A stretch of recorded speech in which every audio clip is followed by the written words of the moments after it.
Here's your WNEM TV5 News Update. Good morning, I'm Maggie Straba. Here's a look now at the top stories we're following today.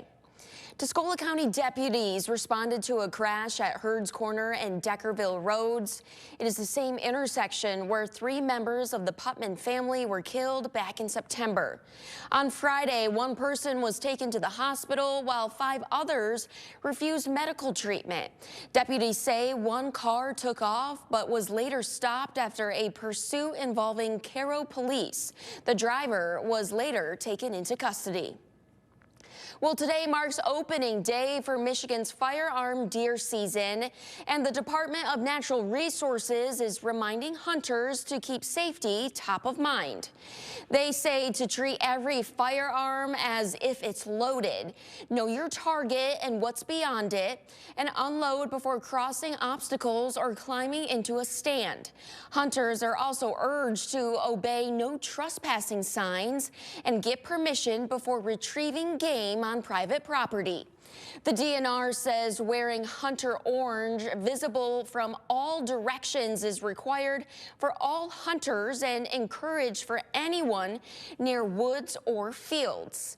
And online harvest reporting is mandatory for anyone who takes a deer. Reporting helps the DNR track how the season is going statewide. A cookie sale is raising funds for a 3-year-old from Saginaw dealing with a rare form of cancer. Oliver has LCH, which causes a buildup of certain white blood cells. To help with travel and treatment costs, you can buy an $18 box containing a dozen frosted cookies with sprinkles on the side. Orders will be taken until December 8th. And be ready by December 20th. To learn more or place an order, go over to our website, the hot links section, WNEM.com. Now here's Diane with a look at your forecast.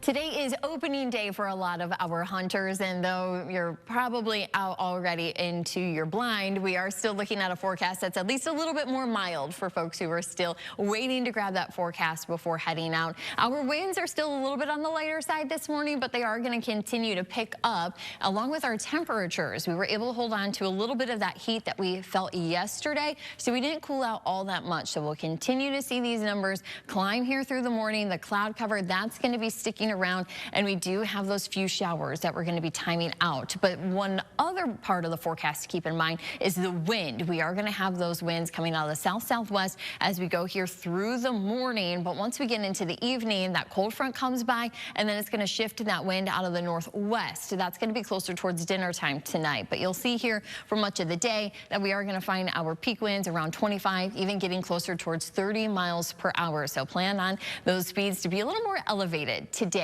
But if you're going to maybe be doing some holiday shopping, hoping to hunt down a deal, you'll also have to worry about the winds at times. But temperatures, you'll find very much a different story. We are going to be looking at, one, the cloud cover, but we have numbers that are going to be around the upper 50s to lower 60s. And then as we go into Sunday, we are going to find temperatures that are going to be into those 30s for some of us, but hopefully we can get closer to those lower 40s. But we will even have a little lake effect to keep an eye to as we get a little bit deeper into our weekend. So in the hour-by-hour forecast, we have the cloud cover that we're starting out with, and then these spotty showers start to arrive. We'll be seeing those later on. You can see here at about 11 a.m. And as we go through the next couple of hours, then they start to shift a little bit further east. So they arrive from the northwest, kind of come across, and they're really only going to be bringing us about 1/10 of an inch or less. And I anticipate much of this rain activity is going to be long gone by the time that the sun is setting. So then the rest of our evening will actually start to transition towards lake effect. So we can see that we have some bands that already set up early Sunday morning.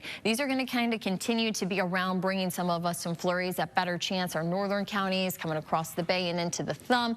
So some of us may not see even any wet weather the deeper we get into the weekend. Now you will find that those rain totals, even combining what we pick up Saturday and Sunday for precipitation, not a whole lot here. As I mentioned, 1/10 of an inch or less. Even our numbers this afternoon, though, are going to be a little bit more mild. You can see though, we'll still have some 50s, some lower 60s are possible, but that blue, that's eventually going to be headed in our direction. The first alert 7-day forecast, once we have that front that passes, it's back to reality. We are going to find that we have 40s as we go into next week. We also have a dry stretch. So after the weekend, we'll have some clouds, some sun. We will be watching for a system late next week. Right now, it's looking to keep us on a little more of a mild pace, which would mean rainfall in the forecast for days 6 and 7.